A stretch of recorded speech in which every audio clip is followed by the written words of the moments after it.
तो सभी मुझे आप स्पेसिफिकली ये बताइए कि जो आप preparation for breast feeding and lactation, क्या ये सिर्फ self help books and your doctor, is that sufficient for you, और डू यू थिंक एक special lactation consultant, would you recommend going with that, और do you think it's sufficient? I definitely recommend कि आप एक expert के पास जाएं, clear your doubts, one should definitely opt for it, because एक expert opinion is all together different, और family members और जो गाइड होते हैं हमारे वो अलग होते हैं. This makes your journey really helpful. So, लेकिन मुझे बताइए कि why was this need for a lactation consultant there? What does it offer differently than just a gynecologist या just a doctor, just a mother?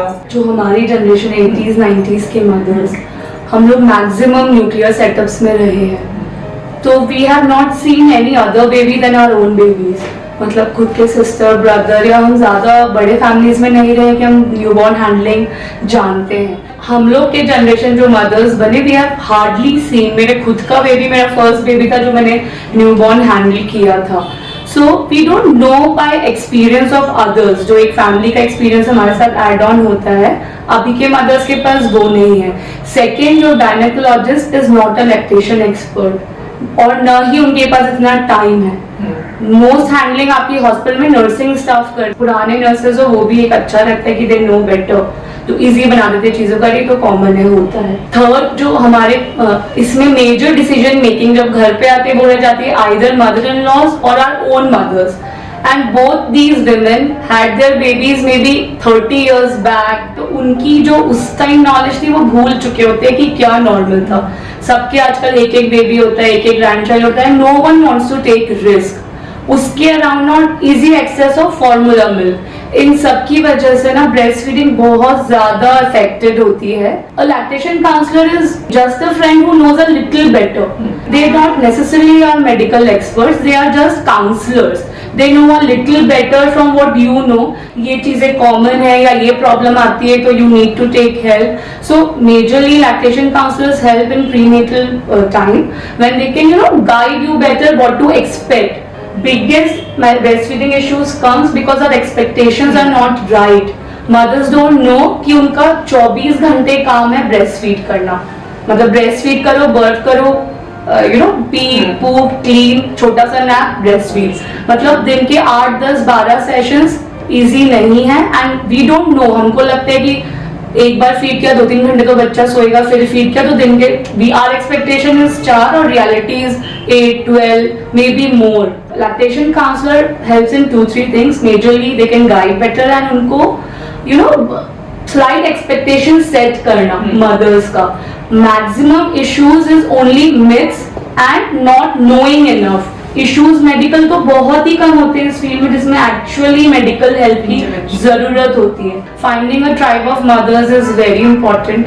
It is true that it takes a village to raise a child. वो village अब आपके घर में नहीं बचा तो communities में ढूंढो. And only a mother understands another new mother, क्योंकि हम सिर्फ सूसू पॉटी डायपर और ब्रेस्ट फीडिंग के अलावा कोई और टॉपिक हमारे पास बचता नहीं है. समय भी नहीं. इट इज वेरी इंपॉर्टेंट कि आप बाकी कजिन्स और फैमिली को बोर ना करो. You find a mothers tribe. क्योंकि maximum what counselling I do in my moms connect group in the community I manage, ये तो नॉर्मली ये होता है.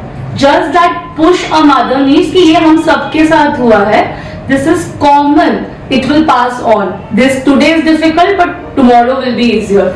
बस यही पुश चाहिए था. That is the role of a lactation counsellor.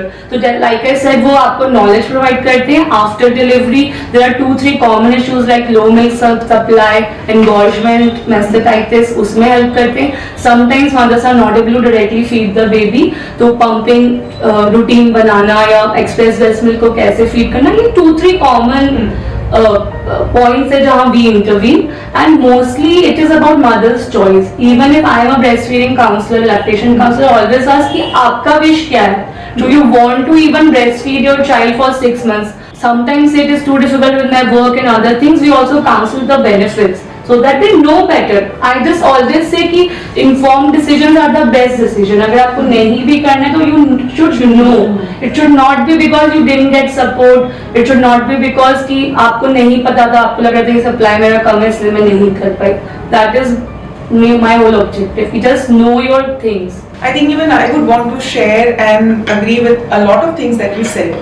कि सबसे बड़ा जो सेल्फ डाउट है ना, I think that is the major problem during breast. Even with me I agree that I had the same thing, the self doubt. Is this enough? Why is the baby crying again and again? अभी तो मैंने आधा घंटा पहले पिलाया था, birth करने में 15 मिनट लग गए थे, लिटाया नहीं, वापस से लेके आए हैं. And at that point I do believe that objectively सोच के ना, किसी थर्ड पर्सन से आप जब इंटरेक्ट करते हो ना, तो ऑब्जेक्टिविटी रहती है. नहीं तो ना emotions, postpartum emotions, specially due to the huge surplus amount of hormones, उससे रिलेशनशिप घर के अंदर इवन विद मदर्स स्ट्रेन हो सकती है. मतलब ये चिड़चिड़ क्यों कर रही है, ये बार बार मेरे पास पिला रही है. सो उससे बेटर है कोई थर्ड पर्सन होता है, तो it probably makes it easier to talk with them, and especially when you know that it is a consultant and you can call them whenever you wish to. So उससे एक stress level जो है वो कम हो जाता है.